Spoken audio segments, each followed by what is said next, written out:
Hello. She came into our clubhouse carrying a glass jar crammed full of pennies, nickels, and a few tired-looking dimes, and asked if what she had was enough to save her mother's life.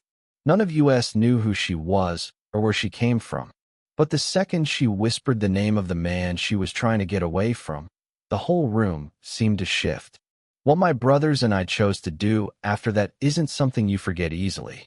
That Saturday morning, the Iron Valley Riders Clubhouse smelled like bacon grease frying in the back and coffee strong enough to peel paint. It was community breakfast day, a little tradition we'd kept alive ever since D, our cook and an old army mechanic, got the idea that if we left the doors open long enough, maybe the town would stop being scared of us. And to our surprise, it worked. Neighbors drifted inside, families grabbed plates, and for a couple of hours, leather vests and motor oil blended right in with maple syrup and easy conversation. Sunlight pushed through the dusty windows, laying gold stripes across the long wooden tables. Laughter bounced around the concrete walls. Two of the older guys were still grumbling about a football game nobody else even remembered watching. Kids darted between chairs while their parents pretended they didn't see a thing. It felt like one of those mornings where nothing serious was supposed to happen. Then the front door creaked open, and this tiny shape stepped inside. She couldn't have been more than 10. Her jeans were faded and soft at the knees, the kind kids wear when they've grown out of their favorites, but refuse to let go. Her gray shirt was a size too big and tucked in halfway, like she got distracted before she finished the job. Her brown hair was pulled into a ponytail that leaned a little to one side, clearly the work of small hands doing their best. And pressed tight against her chest was that jar. A simple glass thing, probably used to hold salsa once. But now it was stuffed with coins, right up to the rim, a few dimes flashing when the light hit them. She didn't hesitate, didn't wait to see who might stop her. She walked straight through the room, past tables of strangers, past men twice her size, past the rattle of breakfast plates, and headed right for the counter where Deke stood flipping pancakes. She set that jar down with a heavy clunk. The whole room heard it. Conversations stumbled, forks froze midair, and heads turned. Deke wiped his hands on his apron and peered down at her, raising one eyebrow the way he does when something doesn't quite add up. "Morning, sweetheart," he said, his voice gentle even though he looked like he could lift a motorcycle with one arm. "You hungry? Plenty of food left." But she shook her head. "Slow. Careful. I need to know," she said, barely above a whisper. "If this is enough to take my mom somewhere safe." The silence after that felt thick, like it pushed into your ribs and made it harder to breathe. Deke blinked. Behind him, a spatula slipped off the counter and clattered onto the griddle. Someone coughed into their sleeve. He crouched down so his eyes were level with hers, and up close he could see things, shadows under her eyes, the way her shoulders stayed tight like she never really got to relax. This wasn't a kid playing hero. This was a child carrying something way too heavy. "What's your name, honey?" he asked softly. "Lena." He nodded slowly, letting her name settle in the air. "That's a strong name. Can you tell me what you mean, Lena? Take your mom where?" She darted a quick glance at the door before looking back at him. Her fingers grabbed the hem of her shirt like she was trying to steady herself. "Away from him," she murmured. "He gets mad at her. Really mad. I think next time. I think he'll really hurt her. But she won't leave. She keeps saying we're fine." Her voice cracked. "But we're not fine. I know we're not." And I swear, something twisted sharp inside Dake's chest. I saw it happen. An old kind of anger, the kind he'd spent years burying, crawled its way back up. "Who is he, Lena?" he asked gently. "Your dad." She shook her head fast. "No, Brent. He's her boyfriend. He moved in last year." She paused, her eyes dropping to the floor. "He smells like gasoline. And he never smiles right. Not with his eyes." By then, a few of the guys had drifted closer. Nobody said a word. Nobody tried to lighten the moment. The whole room shifted from cheerful noise to something heavy and serious, like we'd all stepped into a different day. I heard him talking on the phone, she went on, the words rushing out now like they'd been bottled up too long. He said he was taking us out of town, somewhere no one would bother us. But the way he said it, she shivered slightly. It made my stomach hurt. So I took my coins. I was saving them for roller skates, but that doesn't matter now. I thought maybe, if someone came with us, she'd leave. Someone he couldn't scare. And then she looked up at Deke. There was something in her eyes I won't forget, something fragile but stubborn, something like hope. I don't want anyone to hurt him, she added quickly. I just want my mom to see she doesn't have to stay, that there's another way. Deke placed a hand on her shoulder, gentle, careful. Lena, he said, voice rough around the edges, you did the right thing coming here. And I give you my word, we're going to figure this out. Together. Okay? She nodded, and for the first time since she'd walked in, her grip on that jar loosened a little. Behind the counter, pancakes started to burn. Nobody moved. Some moments are bigger than breakfast. Hicks, one of our older guys, beard like steel wool and a voice that sounded like it had been soaked in gravel, stepped up beside us. He crouched down without a rush, studying her face, then the jar, then her again. You walked here alone? He asked. She nodded. How far? 6 blocks. Maybe 7. Hicks let out a long breath. He looked at Deke, and both of them shared this expression I'd seen before, the kind that meant things were about to get real, and soon. You're one tough kid, Hicks said quietly. Tougher than most grown men I know. Lena's shoulders eased, just a little, like she'd been waiting her whole life for someone to tell her that. Deke guided her to a quieter corner of the clubhouse. He dragged over a chair and sat facing her while she perched carefully at the edge of an old leather sofa. The jar sat between them on a scratched-up coffee table, catching the light like a tiny chest full of wishes she'd been forced to make too early. Monica showed up without anyone calling for her. She was the kind of woman who noticed storms before anyone else felt the wind. Monica had this way about her. She could pick up on the little things most folks missed. The slight shake in someone's voice, or the way their eyes kept drifting toward the nearest exit like they were planning an escape. She usually handled the donation table on community days, but honestly, her real strength was reading people before they even realized they needed help. She set a glass of orange juice in front of Lena and eased into a chair nearby. Not too close, just close enough to show she was there if the kid needed her. Would you like to tell us a little more about what's been going on at home? Dee asked, keeping his voice gentle. Only share what feels okay. Lena wrapped her small hands around the glass, but didn't drink any of it. Instead, she stared into that orange juice like it might give her courage. It's not like in the movies, she said quietly. He doesn't yell all the time. Sometimes he's nice. He bought me ice cream once, and he let me stay up late to watch TV. She paused, and her voice softened. But then something changes. It's like a switch flips. You can feel it in the air before it hits. Monica leaned forward just a touch. What do you feel, sweetheart? Everything gets tight, Lena whispered. The whole room feels smaller. Mom starts talking faster, trying to make him laugh or calm down. She'll say stuff like, let's just have a nice evening, okay? But her voice shakes when she says it. Her fingers tightened around the glass, knuckles turning pale, and he just stares at her, doesn't blink. That's when I go to my room and close the door. Dee and Monica shared a look, a heavy one, but neither of them spoke. They left the silence there for her, like a soft, open space she could step into if she wanted. I've never seen him hit her, Lena said.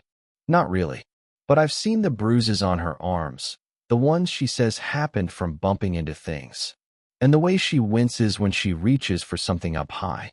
One night, I saw her cleaning up broken plates at 2 in the morning. She said she dropped them. Lena shook her head gently, but there were too many pieces.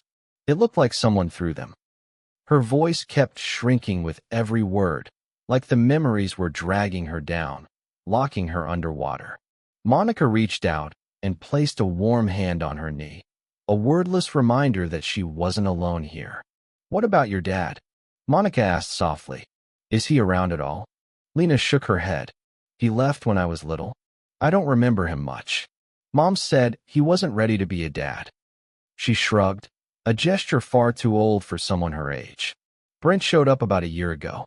Mom met him at the diner. At first he was nice, brought her flowers, fixed things around the house. I thought maybe. Her voice drifted off, and something fragile moved across her face. I thought maybe he'd be like a real dad.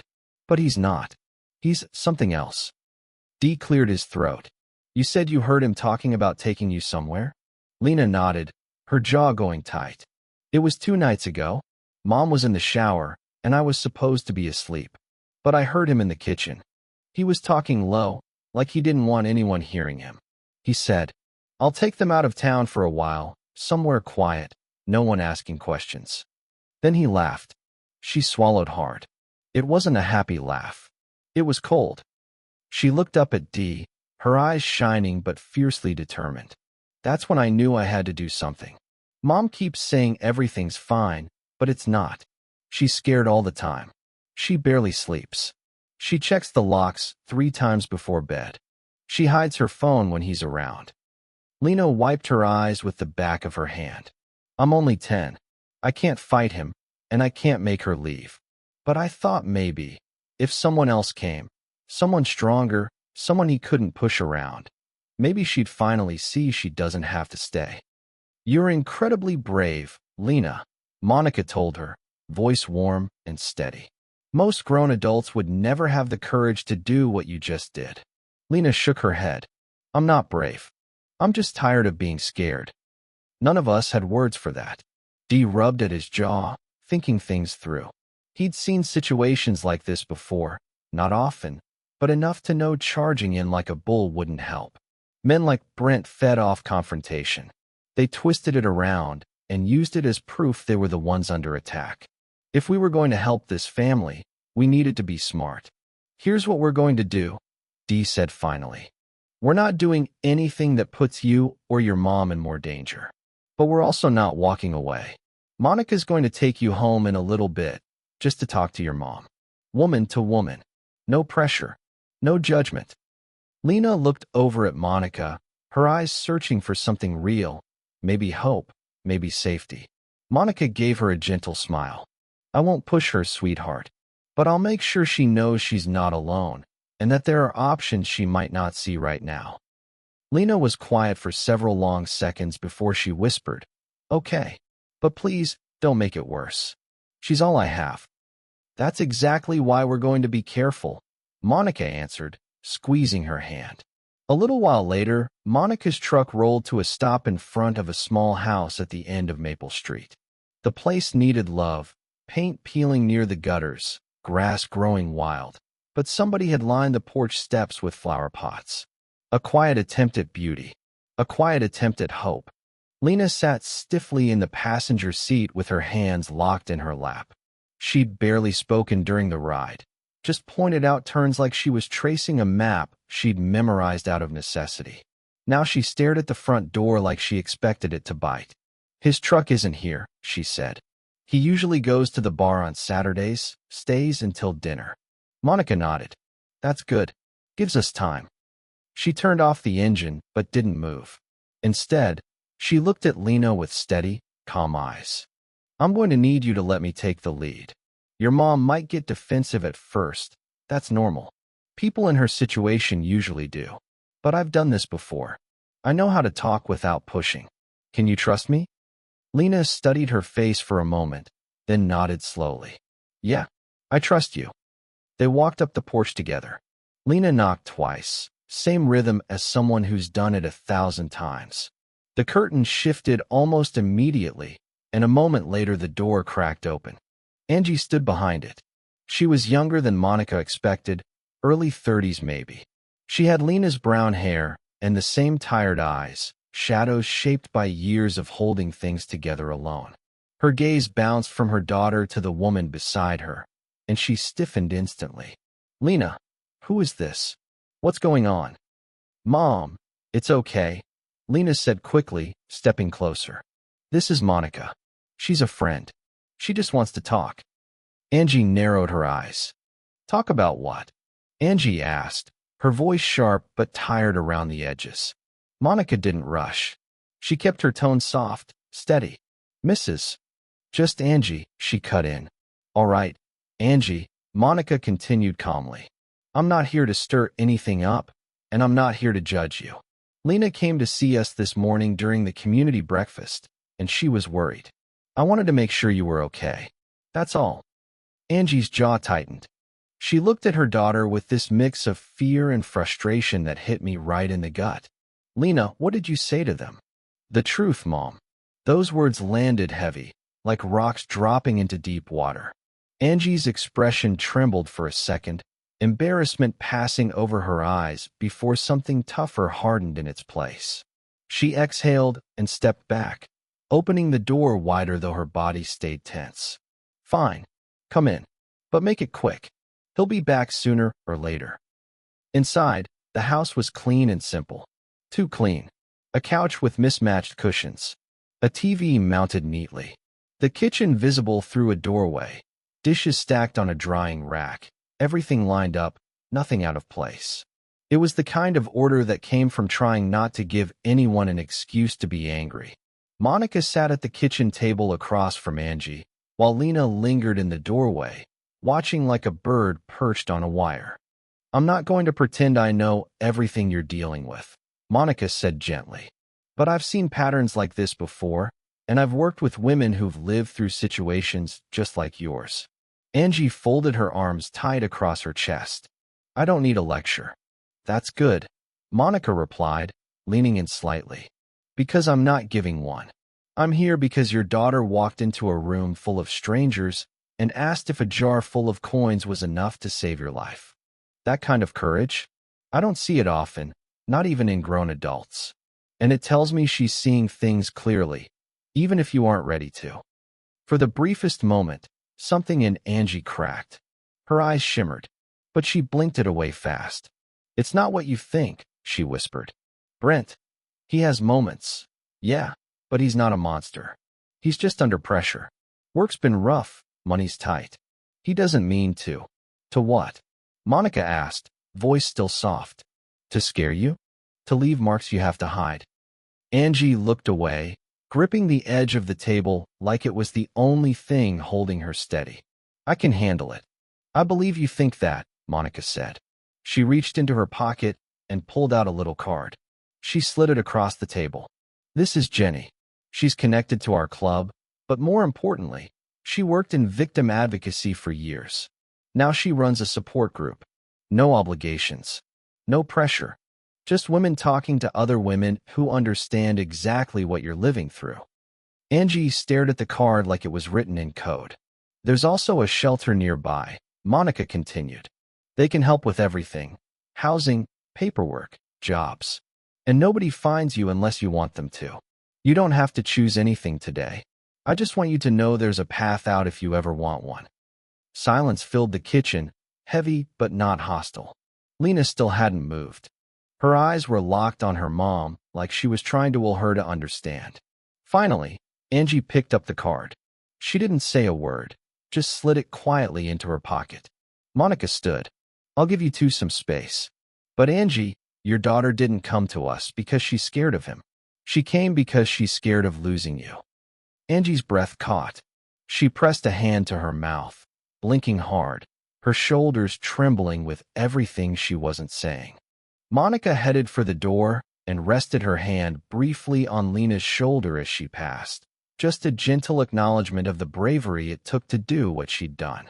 Outside, the sun was sinking low. She climbed into her truck and sat still for a moment, watching the little house. Not every rescue happens with lights flashing and engines roaring. Sometimes it's just a business card on a kitchen table and a seed planted quietly in someone's heart. She started the truck and drove off, hoping that small seed would take root. The days after Monica's visit crawled by, slow and heavy, like waiting for a storm that keeps threatening but refuses to break. Angie didn't mention the card. She slipped it into her nightstand drawer beneath old receipts and stray earrings. But Lena noticed her mom opening that drawer more than once, just standing there, staring down at it like she was weighing something she wasn't ready to name. Then tiny changes started showing up. Angie began keeping her phone on her person, charging it in odd places where Brent wouldn't think to check. She packed a second bag for Lena and hid it deep in the hallway closet. She stopped trying to argue back when Brent raised his voice. Instead, something sharper clicked on behind her eyes. She was calculating now, watching him the way someone studies a forest fire to understand which direction it's heading. On Tuesday, Angie called Jenny. The call lasted 40 minutes. Lena sat on the porch pretending to read, but the window was open and she caught pieces, her mother's voice cracking, then steadying, then cracking again. When Angie hung up, she stood in the kitchen with both palms pressed to the counter, breathing like she'd just run a mile. That night, she hugged Lena a little tighter. "I'm sorry," she whispered into her daughter's hair. "I'm so sorry you had to carry all this." Lena pressed her face against her mom's shoulder and said nothing. She didn't need to.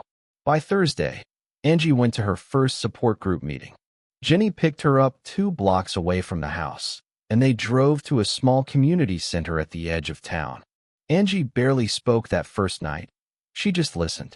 Listened to women who had stayed too long, women who had run, and women who were still making up their minds. She came home with red eyes and a quiet heaviness that felt different, like a door cracking open somewhere deep inside. Brent noticed the shift almost immediately. He circled her like a dog sensing thunder, asking questions she dodged with half-truths and tired smiles.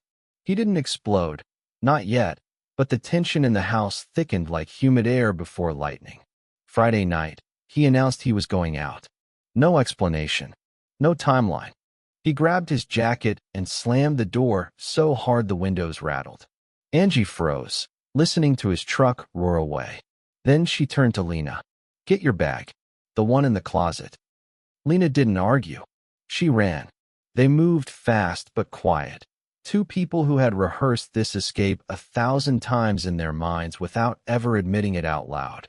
Angie grabbed the essentials, important documents, cash she'd hidden in a coffee tin, her phone charger. Lena packed her little backpack as quickly as her hands would move, some clothes, her favorite book, and the worn-out stuffed rabbit she'd been carrying around since she was 4. Then, just as we were about to leave, she rushed back to her room and slid something out from under her bed. It was a folded piece of paper, its edges soft from being touched too many times. "What's that?" Angie asked. Lena opened it gently. It was a hand-drawn map, crayon lines, crooked shapes, misspelled labels. There were mountains in one corner, a road stretching across the page, and a sun rising over everything.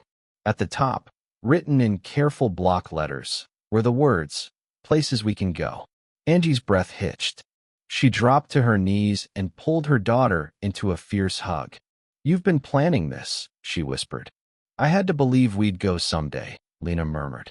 They slipped out through the back door into the night. 2 streets over, Jenny sat waiting in her old SUV, headlights off, engine idling low. She didn't ask if they were sure.